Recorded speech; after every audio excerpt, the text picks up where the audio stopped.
Assalamu alaikum students. Today we are going toward another topic, that is stability of benzene. Stability of benzene की reason हमने last lecture में पढ़ी कि basically हम कहते हैं कि that lies in atomic orbital treatment, कि जो भी बेंजीन के जो स्टेबिलिटी होती है that lies in atomic orbital treatment. और हमने कहा कि इसके जो पाई इलेक्ट्रॉन्स होते हैं दे आर बेसिकली डीलोकेलाइज्ड होने की वजह से बेंजीन इज़ वेरी स्टेबल। अब हम यहाँ पे जो आज का लेक्चर है इसमें इसको प्रूव करेंगे कि वाकई बेंजीन स्टेबल है और वाई बेंजीन इज़ स्टेबल, हम ये स्टडी करेंगे। तो बेंजीन की स्टेबिलिटी के लिए हम कंपेयर करते हैं बेंजीन के स्ट्रक्चर को। बेंजीन के स्ट्रक्चर को अगर आप देखें तो बेंजीन के स्ट्रक्चर को ड्रॉ किया जाता है लाइक दिस। एक ट्राइसाइक्लिक स्ट्रक्चर होता है जिसके अंदर 3 alternate double bond and single bond होते हैं। अगर आप इसको करें तो अगर आप इसको नेम करें तो वो कैसे होगा नेम, कुछ इस तरह से स्ट्रक्चर होता है 2 3 4 5 6। अगर आप इसको नेम करना चाहें तो आप ये भी लिख सकते हैं 1 3 5 साइक्लो हेक्सा ट्राई ईन, हम इसको लिख सकते हैं। तो हम क्या करेंगे, इसी तरह का एक हाइपोथेटिकल कम्प्लेक्स, हम यही वाला जो है इसकी हीट ऑफ हाइड्रोजनेशन को एज अ सैम्पल रिएक्शन लेंगे और फिर उसको कंपेयर करेंगे। एक तो हम सपोज करेंगे कि इसकी हीट ऑफ हाइड्रोजनेशन कितनी होगी और फिर इसको कंपेयर करेंगे बेंजीन की एक्चुअल हीट ऑफ हाइड्रोजनेशन से। मीन हम इसको क्या करेंगे, बेंजीन को एक्सपेरिमेंटली इसकी हीट ऑफ हाइड्रोजनेशन फाइंड करेंगे और फिर देखेंगे कि कितना डिफरेंस आता है, आया कोई डिफरेंस होता भी है या नहीं होता। तो लेट्स बिगिन। तो सबसे पहले आ जाता है हम जो स्टडी करेंगे, हम स्टडी करेंगे 135 साइक्लोहेक्साट्राईन की हीट ऑफ हाइड्रोजनेशन को। और उससे पहले हम इसके दो सिंपलेस्ट कंपाउंड को स्टडी करेंगे। सबसे पहला जो कंपाउंड होगा दैट विल बी 1 साइक्लोहेक्सीन, यानी एक ऐसा कंपाउंड जिसके अंदर सिंगल डबल बॉन्ड है। उसकी हीट ऑफ हाइड्रोजनेशन देखी गई तो देखा यह गया कि जब भी हाइड्रोजनेशन होती है ऐसे कंपाउंड की जिसके अंदर एक डबल बॉन्ड होता है, तो जब उसकी हाइड्रोजनेशन करते हैं तो एडिशन ऑफ हाइड्रोजन करते हैं। यहाँ पे जहाँ पे डबल बॉन्ड है, डबल बॉन्ड सिंगल बॉन्ड में कन्वर्ट हो जाता है। हाइड्रोजन इन दोनों जगहों पे, एक हाइड्रोजन यहाँ पे ऐड होगी, एक हाइड्रोजन यहाँ पे ऐड होगी। तो ये हाइड्रोजनेशन के नतीजे में जो एनर्जी रिलीज होती है, जो अमाउंट रिलीज होती है इस रिएक्शन की, क्योंकि ये हाइड्रोजनेशन का रिएक्शन है तो उसको हम कहते हैं heat of hydrogenation. Heat of hydrogenation आती है दैट इज़ -119.5। यहाँ पे माइनस आता है क्योंकि एक्सोथर्मिक रिएक्शन है। एक्सोथर्मिक रिएक्शन को हमेशा माइनस साइन के साथ शो किया जाता है और एक्सोथर्मिक का मतलब होता है किसी भी सिस्टम से एनर्जी रिलीज़ हुई है। नाउ हम एक के हमने कंपाउंड देख लिया। अब इसके बाद हम क्या करते हैं, इसके बाद अगला जो आ जाता है कंपाउंड दैट इज़ 1,3 साइक्लोहेक्साडाइन। उसकी हाइड्रोजनेशन देखी गई तो दैट वाज ये, या देखिए यहाँ पे एक इसका डबल बॉन्ड आ गया, एक यहाँ पे डबल बॉन्ड आ गया। तो इसकी एनर्जी जो हीट ऑफ हाइड्रोजनेशन थी वो कितनी होनी चाहिए थी, जो एक डबल बॉन्ड के लिए थी वो थी 119.5। तो होनी इसकी कितनी चाहिए थी, इसकी होनी चाहिए थी उससे double amount of energy release होनी चाहिए थी। तो देखा ये गया कि अगर हम देखें तो इसकी कितनी होनी चाहिए, कैलकुलेटेड का मतलब यह है कि हमने मेजर किया है, हम यानी कि चाह रहे हैं कितनी हो, 2 मल्टीप्लाई पे 119.5, तो होनी इसकी 239.5 kilo joule per mole heat of hydrogenation होनी चाहिए थी। But when experiment were performed and observed heat of hydrogenation was 231.5 kilo joule per mole. लेकिन ये कोई इतना ज़्यादा डिफरेंस नहीं था, अगर देखा जाए तो 8 किलो जूल पर मोल का डिफरेंस है। और वो भी क्यों, इसकी रीज़न ये है कि ये हमारे पास जो डबल बॉन्ड हैं they are conjugated double bond का क्या मतलब होता है, ये जो alternate double bond single bond होते हैं, या वो डबल बॉन्ड सिंगल बॉन्ड, यानी वो डबल बॉन्ड जो क्लोजली एक दूसरे के क्लोज पड़े हुए होते हैं। कंजुगेटेड का मतलब होता है क्लोज होना किसी चीज़ का। तो कंजुगेटेड डबल बॉन्ड जो होते हैं ये इस स्ट्रक्चर को 1,3 साइक्लोहेक्साडाइन के स्ट्रक्चर को स्टेबल बना देते हैं एज कम्पेयर टू 1 साइक्लोहेक्सीन के। यानी एक डबल बॉन्ड वाले के मुकाबले में जो 2 डबल बॉन्ड वाला है, because of conjugation of double bond is more stable. और वो कितना स्टेबल है आप देख सकते हैं कि इसकी एनर्जी के अंदर डिफरेंस आ गया है 8 किलो जूल पर मोल का। तो जितना ये एनर्जी कम होगी इसका मतलब है that is more stable compound. Now अब हम हाइपोथेटिकल कंपाउंड देखते हैं दैट इज़ 135 साइक्लोहेक्साट्राईन, जिसे हम बेंजीन भी कहते हैं। तो अब इसकी कितनी होनी चाहिए थी, इसकी तो डबल थी। तो अब ये क्योंकि 3 डबल बॉन्ड कंटेन कर रहा है तो इसकी कितनी होनी चाहिए, इसकी ट्रिपल होनी चाहिए थी, यानी कि जो सिंगल वाले की एनर्जी थी दैट वाज 119.5, उससे 3 गुना ज़्यादा होनी चाहिए थी। कैसे कैलकुलेट देखा किया गया, तो कैलकुलेट करने के मुताबिक इसकी एनर्जी जो होनी चाहिए थी that must be 3 multiply by 119.5, it must be 358.5 kilo joule per mole. लेकिन जब एक्सपेरिमेंट परफॉर्म किया गया और ऑब्जर्व किया गया तो that energy was 208 kilo joule per mole. अगर आप यहाँ पे देखिए, वहाँ पे प्रीवियस वाले केस में देखिए तो उसमें डिफरेंस था that was only 8 kilo joule per mole. But in case of benzene, जिसको हम 135 साइक्लोहेक्साट्राइन भी कह रहे हैं, एक हाइपोथेटिकल कॉम्प्लेक्स कह रहे हैं, तो उसमें जो एनर्जी का डिफरेंस है that is difference is 150.5 kilo joule per mole. That is very much difference, ये काफ़ी ज़्यादा डिफरेंस है as compare to previous cases के। तो इसका मतलब ये है कि जो बेंजीन है it's very stable, it's more stable as compare to previous hypothetical compound, उनके मुकाबले में बहुत ज़्यादा स्टेबल है। इसको एक ग्राफ की मदद से भी शो कर देते हैं, ये सारा जो हमने पढ़ा।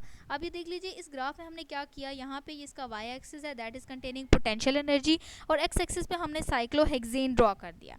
साइक्लोहेक्सेन ड्रॉ किया, फिर हमने ये देखा कि जो हमारे पास 1 हेक्सेन है इसकी जो हाइड्रोजनेशन की एनर्जी आती है that is 119.5 kilo joule per मोल। अच्छा, अब यहाँ पे थोड़ी सी करेक्शन ये कर लीजिए, जब हम हाइड्रोजन ऐड कर रहे हैं तो 2 डबल बॉन्ड के लिए हमारे पास तकरीबन 2 मॉलिक्यूल ऐड होंगे, और 3 डबल बॉन्ड को ब्रेक करने के लिए हमारे पास 3 मॉलिक्यूल ऐड होंगे, तो ऑफ हाइड्रोजन ऐड होंगे। तो यहाँ पे 2 मॉलिक्यूल ऐड हुए और इसकी जो एनर्जी थी that was 231.5 kilo joule per मोल। और जबकि हमारे पास ये एक हाइपोथेटिकल कॉम्प्लेक्स है, इसकी जो एनर्जी है that is 358.5 kilo joule per mole. लेकिन जब बेंजीन की एनर्जी देखी गई that was 208 kilo joule per मोल। अब ये जो एनर्जी है बेंजीन की 208.5 किलो जूल पर मोल, अगर आप ये देखें that is intermediate between these two, जो ये दो हमारे पास हैं इनके दरमियान में आती है। इसका मतलब है benzene is very stable compound, और इसका जो डिफरेंस आता है, इन दोनों का जो डिफरेंस आता है that is 150.5 kilo joule per mole. 150.5 kilo joule per मोल। अब ये जो हमारे पास ये जो डिफरेंस है इसके लिए हम एक टर्म यूज़ करते हैं, हम इसके लिए टर्म यूज़ करते हैं रेजोनेंस एनर्जी की टर्म। ये क्या थी, ये जो एनर्जी थी वो इस बेंजीन को स्टेबल बनाने के लिए ये एनर्जी जो है इस कम्प्लेक्स बनने के दौरान में रिलीज़ हो गई, और इस एनर्जी को हम क्या कहते हैं, that is called resonance energy. और रेजोनेंस एनर्जी को डिफ़ाइन किस तरह से किया जाता है, resonance energy is defined as the difference between the electronic energy of real molecule and hypothetical capsule structure with localized bond।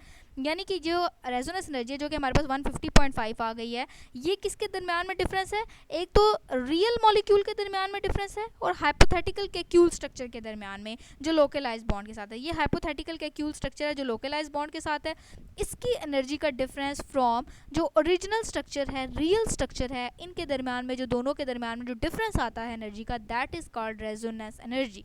The resonance energy is the difference of the real conjugated molecule and the hypothetical capsule structure is called resonance energy। और ये हमारे पास क्या है, ये benzene को बहुत ज़्यादा stability को शो करती है। रेजोनेंस एनर्जी जितनी ज़्यादा होगी उतना ही ज़्यादा कोई भी कंपाउंड स्टेबल होगा, रेजोनेंस एनर्जी जितनी कम होगी उतना लेस स्टेबल कंपाउंड होगा। यहाँ तक हमारे पास आ गया स्टेबिलिटी का सारा डाटा। आई होप सो यहाँ तक आपको क्लियर हो गया होगा।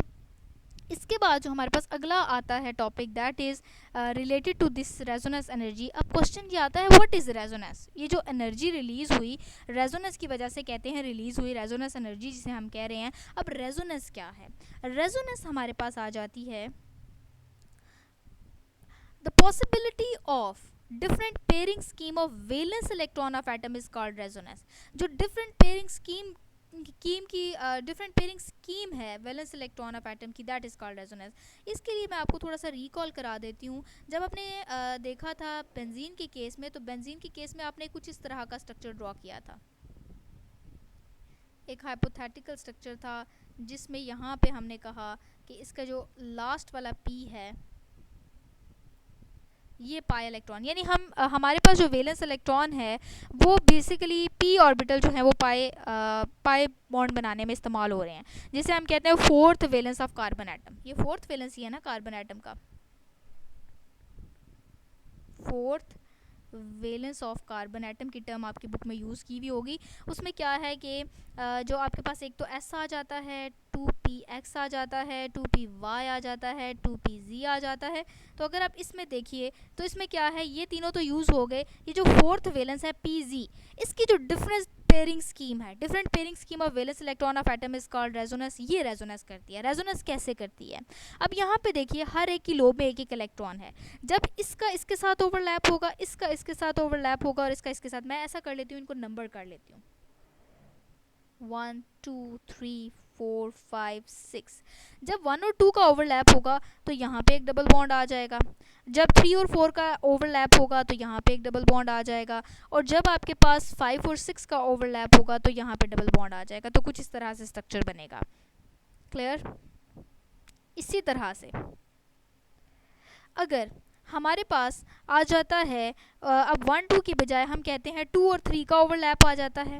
अब आप इसको दोबारा से पहले एक साइक्लिक स्ट्रक्चर बनाइए, उसमें 2 और 3 का ओवरलैप आ जाता है तो यहाँ पे आपके पास आ जाएगा। 4 और 5 का आता है तो यहाँ पे डबल बॉन्ड आ जाएगा। और जब 1 और 6 का आता है तो ये स्ट्रक्चर आ जाएगा। तो ये दोनों क्या हो गए? They R resonance structure. और रेजोनेंस स्ट्रक्चर को हमेशा जब शो किया जाता है तो डबल हेडेड एरो से रिप्रेजेंट किया जाता है रेजोनेंस स्ट्रक्चर को।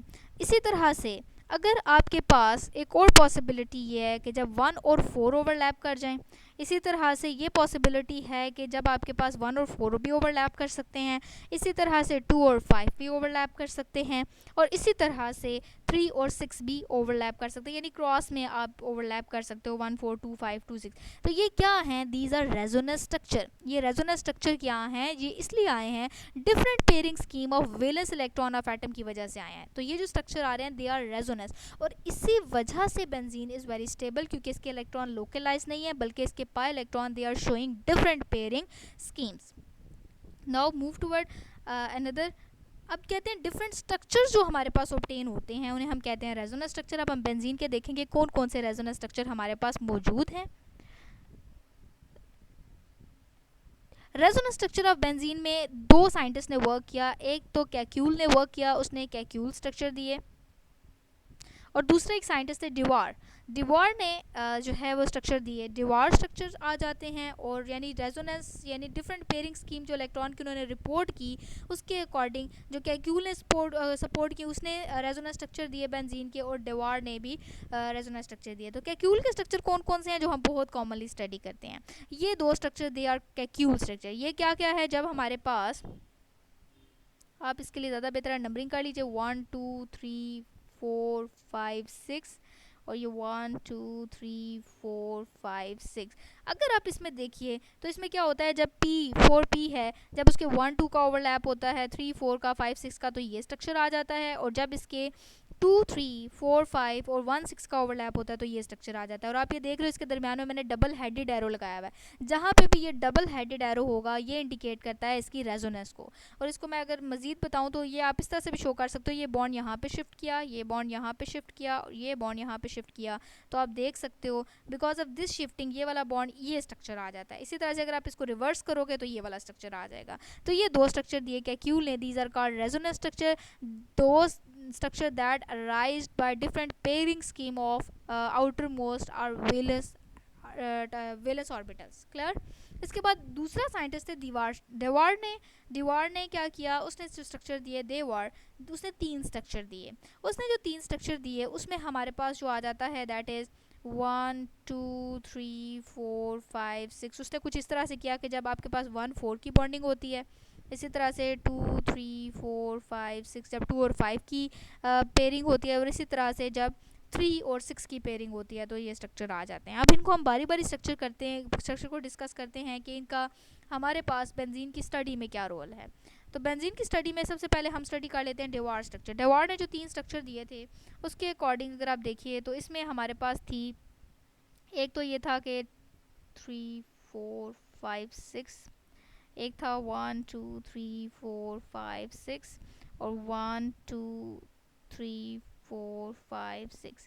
अब इसमें अगर देखा जाए तो इनकी इसने स्ट्रक्चर दिए थे, इसमें जो पोजीशंस थी कार्बन कार्बन की, वो पोजीशंस थी अपोजिट। और कौन कौन सी पोजीशन थी, जैसे आप देख रहे हो इस केस में 1 4 कार्बन कार्बन पोजीशन है, इसमें 2 5 कार्बन कार्बन पोजीशन है, और इसमें 3 6 कार्बन कार्बन पोजीशन है। बाकी सारी वही हैं जो कैक्यूल स्ट्रक्चर में देखी गई। लेकिन देखा ये गया कि जो 1 4 है that is very long bond, यानी इस तरह के बॉन्ड की जो बॉन्ड लेंथ है वो बहुत ज़्यादा है as compare to Kekule structure के। ये बॉन्ड लेंथ एनर्जेटिकली फेवरेबल नहीं है। तो जब भी हम रेजोनेंस स्ट्रक्चर देखते हैं तो रेजोनेंस स्ट्रक्चर जो होते हैं दो तरह के होते हैं। कुछ रेजोनेंस स्ट्रक्चर की बहुत ज़्यादा मेजर कंट्रीब्यूशन होती है क्योंकि वो एनर्जेटिकली फेवरेबल होते हैं, और कुछ की माइनर कंट्रीब्यूशन होती है क्योंकि कुछ करेक्टरिस्टिक उस स्ट्रक्चर को इतना रिपोर्ट नहीं कर रहे होते। तो यही वजह है कि डाइवर्स स्ट्रक्चर्स की बहुत ज़्यादा माइनर कंट्रीब्यूशन है। They are not energetically favourable because of very long bond length. In case of carbon carbon 1 4 है, 2 5 है, और 3 6 है, that is very long bond length. और जबकि जो हमारे पास कैक्यूल के स्ट्रक्चर हैं, कैक्यूल के स्ट्रक्चर अगर आप देखिए तो इन दोनों में नॉर्मल है, तो हम ये कह सकते हैं इनकी मेजर कंट्रीब्यूशन है। तो टोटल कितने रेजोनेंस स्ट्रक्चर आ गए बेंजीन के, हमने 5 पढ़े। 3 आ गए डाइवर के और 2 आ गए कैक्यूल के। तो ये जो हमारे पास ओरिजिनल बेंजीन जो होती है that is resonance hybrid of all these structure. Resonance hybrid का क्या मतलब होता है, हाइब्रिड किसी भी चीज़ के मिक्सचर को कहते हैं। और रेजोनेंस हाइब्रिड क्या होता है, वो चीज़ जो बहुत ज़्यादा एक्सेस अमाउंट में है। एक्सेस अमाउंट में क्या मतलब है, सपोज आपके पास 100 बेंजीन है, तो 100 बेंजीन में से 90 बेंजीन जो स्ट्रक्चर शो करती है, जो 90 बेंजीन स्ट्रक्चर शो करेंगी, that will be resonance hybrid. हम ये कह सकते हैं कि मोस्ट फेवरेबल या मेजर कंट्रीब्यूटिंग जो स्ट्रक्चर ऑफ बेंजीन होगा that will be called as its resonance hybrid. तो मेजर कंट्रीब्यूटिंग स्ट्रक्चर जो बेंजीन का होता है या रेजोनेंस हाइब्रिड जो ओरिजिनल बेंजीन होती है वो इन पांचों स्ट्रक्चर्स के मिलने से बनती है। लेकिन ज़्यादा जो मेजर कंट्रीब्यूशन है वो किसकी है, वो कैक्यूल स्ट्रक्चर की है, क्योंकि इनकी बॉन्ड लेंथ नॉर्मल होती है। और नॉर्मली जो बेंजीन का स्ट्रक्चर होता है वो हम शो करते हैं एज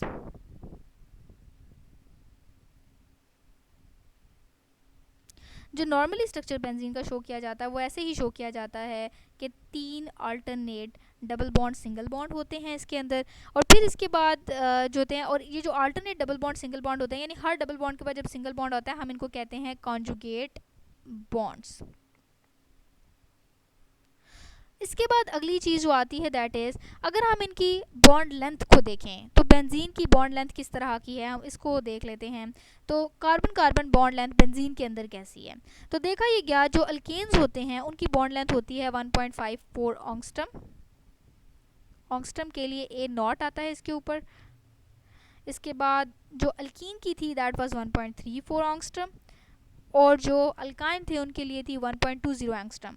लेकिन जो बेंजीन की कार्बन कार्बन लेंथ देखी गई दैट वाज 1.397 एंगस्ट्रम। अगर आप ये देखें तो दैट इज़ इंटरमीडिएट। किस किस के दरमियान में इंटरमीडिएट है, अल्केन एंड अल्कीन्स के दरमियान में। यानी अल्कीन से आप कह सकते हैं ज़्यादा है और अल्केन से कम है। तो बेंजीन की जो बॉन्ड लेंथ है वो लाई करती है intermediate between the alkane and alkyne. तो ये यानी ना तो अल्केन को फॉलो करती है ना ही अल्कीन को कम्प्लीटली फॉलो करती है।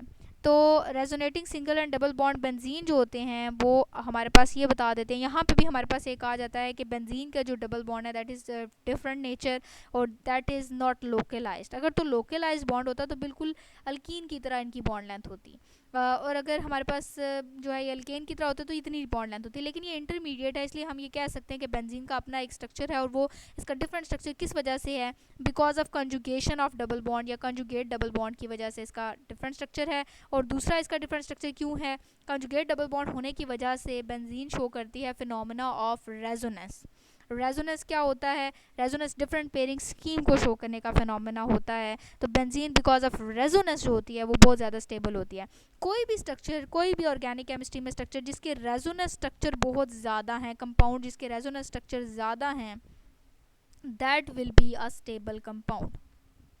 उसकी स्टेबिलिटी उतनी बढ़ती जाएगी। हम ये कह सकते हैं कि resonance is directly proportional to stability, कि जितने रेजोनेंस स्ट्रक्चर ज़्यादा होंगे उतनी ही स्टेबिलिटी ज़्यादा होगी। इसके अलावा जो हमारे पास अब ये हम कह सकते हैं कि कॉन्जुगेट डबल बॉन्ड्स हैं और जो ट्रिपल बॉन्ड्स हैं, हम उसको शो करने के लिए एक सर्कल दरमियान में लगा देते हैं बेंजीन का, जो ये शो कर रहा होता है, ये जो सर्कल होता है ये शो कर रहा होता है that there are alternate double bond and single bond, या फिर हम कह सकते हैं they are conjugate bond, double bond and single bond. I hope students यहाँ तक आपको समझ आ गई होगी, यानी बेंजीन की स्टेबिलिटी क्या है, it's just because of resonance and D localise pi electron, और डी लोकेलाइज होने की वजह से वो रेजोनेंस का फिनोमेना शो कर रहे हैं।